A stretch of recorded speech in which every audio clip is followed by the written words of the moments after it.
Jon Robinson has always shown great potential as a general manager, yet Amy Adams Strunk decided to fire him, and hardly 2 days after A.J. Brown's revenge game at that. Now that's some pretty interesting timing, so let's dive deeper into it. In this video, we'll be taking a look at the Titans firing GM Jon Robinson, despite his winning ways, so stay tuned. First off, the Titans fired general manager Jon Robinson. On Tuesday, the Titans announced that they had fired Jon Robinson, their now former general manager. The Titans owner, Amy Adams Strunk, had broken the news to him. A.J. Brown, a former Tennessee wide receiver who was traded to Philadelphia in the summer, scored 2 touchdowns in Tennessee's rather embarrassing 35-10 defeat to the Philadelphia Eagles 2 days before the firing. Amy said that her objective had been to increase the bar for what was expected in all areas of the organization ever since she became the owner in 2015. Through investments in leadership, personnel, and unique ideas, she was sure they had made many improvements both on and off the field. This development, of course, includes the center of their operation, the football team. No team has a 100% chance of winning, so there is always room for improvement and development. Although she stated that she was proud of what she had achieved in her 8 seasons as owner, she also knows there's still work to be done and higher goals to be attained. She also thanked Jon for his tireless efforts to move the company in the right direction and wished him and his family the best. On April's first night of the draft, Brown was traded from the Titans to the Eagles for the 18th and 101st overall picks. A new contract extension was needed if the Titans wanted to keep Brown, but they were unable to agree upon anything. Next up, Robinson has the second most wins as a general manager. Brown ended up signing a 4-year, $100 million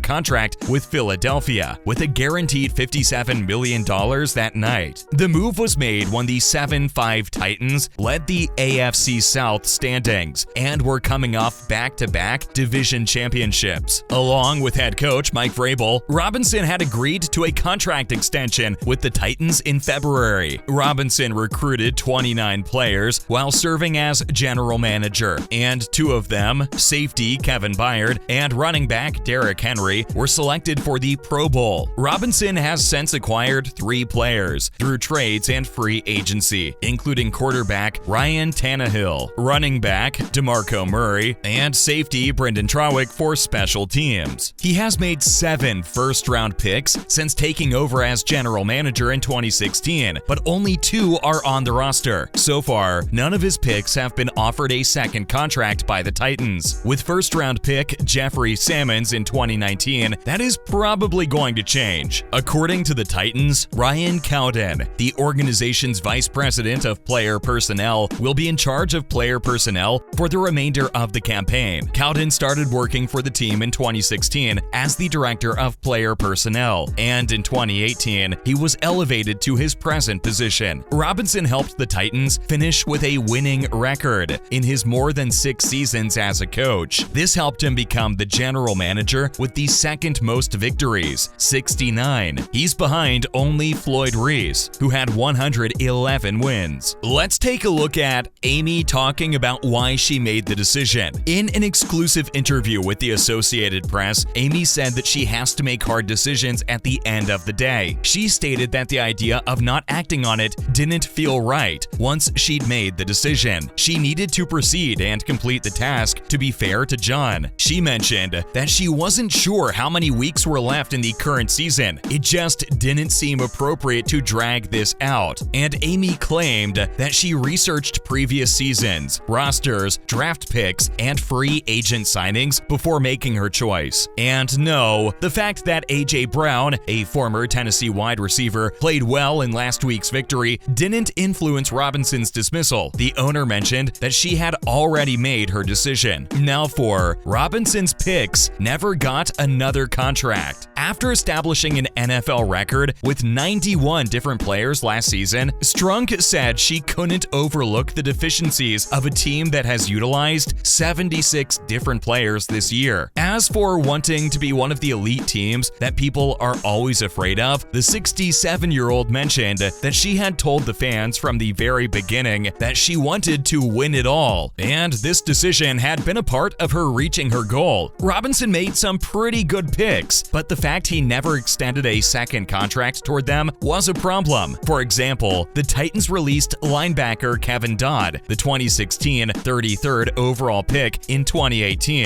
To assist with the replacement for Jack Conklin, who was let to leave in free agency, they suspended the offensive lineman, who was selected number 29 overall out of Georgia in 2020. And after his debut season, Isaiah Wilson only took part in 4 snaps before being traded. Finally, Amy said that she may not appoint a new general manager until after Super Bowl. After undergoing a second back surgery and being the first collegiate player to choose to forego the 2020 season due to the epidemic, Caleb Farley was selected by Robinson with pick number 22 in the 2021 NFL Draft, and he was placed on injured reserve at the end of his first 2 seasons. Dylan Radins, a second-round pick, was replaced as the starting right tackle this summer by Nicholas Petit-Frere, a rookie. In the same season, linebacker Jadeveon Clowney's 1 season ended on injured reserve. Linebacker Vic Beasley, a free agent signing flop, played just 5 games. Along with Monty Ossenfort, Director of Player Personnel Ryan Cowden, Vice President of Player Personnel, is also in charge of managing personnel, while Monty Ossenfort is a candidate for GM positions. The Titans Director of Pro Scouting, Brian Gardner, attended the NFL Conference in May to advocate for minority candidates for front office positions. If necessary, Strunk indicated she would wait until after the Super Bowl to appoint the ideal candidate as the team's new general manager. Like Robinson, Vrabel will contribute, but according to the 67-year-old, occupations like coaching and general management demand a person's undivided focus. All she had to do was hire the right person. Now moving on to how the NFL world reacted to Titans firing Jon Robinson. First up, Jon Robinson traded Brown despite Vrabel's being against it. Jon traded Brown to Philadelphia amid a contract dispute between the player and the Titans. Vrabel had seemed pretty dissatisfied with the decision, but the general manager still went through with it. Said GM really should have listened to Vrabel though. It's likely that he's regretting his decisions now. As for Brown, he is doing pretty great. In fact, one could say he's thriving in his new team, but the Titans are still struggling to get consistent production at the receiver spot. Last week's game was a perfect example of this. The Philadelphia Eagles absolutely destroyed their opponents, and if the loss wasn't humiliating enough on its own, Brown had to be in the spotlight. The receiver left everyone speechless with his performance. It was one of the sweetest acts of revenge an NFL player could have gotten. Of course, it doesn't end there. It's almost as if the universe is helping him receive the perfect revenge. Coming up, NFL fans don't believe that Jon's firing had nothing to do with the revenge game. The internet users saying that it was Brown's performance that sealed the deal when it came to Robinson's firing have solid reasoning behind their words. Jon being fired only 2 days after the game speaks volumes to them. Amy can say whatever she wants to about how the game hadn't influenced her decision and how she had already been planning on firing Robinson, but the NFL world isn't going to believe her. After all, it's not like Jon is a normal general manager. With his win rate, he could be considered to be one of the best out there. Lastly, how the internet users reacted to the firing and its timing. Internet users were, without a doubt, on Brown's side, and a good lot of them seemed pretty happy to see Jon fired. One of them posted on Twitter about how the NFL player had taken the revenge game to a whole new level. Another wrote that the GM deserved getting fired for trading AJ alone, and another mentioned that this happening right after he and his team torched the Titans was rather funny and definitely not a coincidence. Let's just say, despite reporter Tom Pelissero tweeting that the two events weren't related and Amy's words, NFL fans are more more than happy to give the credit to AJ. After all, who wants to miss out on a perfect revenge story? That's a wrap for this video. Do you think Amy made the right move? Let us know in the comments below. Make sure to give this video a thumbs up and subscribe to our channel for more videos like this. See you in the next one.